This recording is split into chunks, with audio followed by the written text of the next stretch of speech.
Lisa Marcos, naalala mo? Nagpadala ka sa akin ng video. You sent me written instructions. Anong nakalagay doon sa envelope? DepEd! Anong ginawa ko? Binigay ko sa DepEd! Putak na mo ka!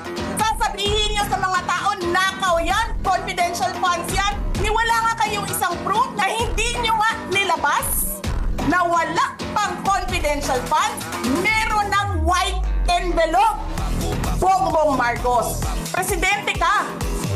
May speaker ka na involved sa bribery ng Supreme Court justices. May video, may kaso, may witnesses. Hindi mo tinanggal yung speaker mo. Pinabayaan mo siya abusuhin ang pera ng bayan. Namimigay ng pera na para bang kanya, Martin Romualdez, nangangampanya tayo.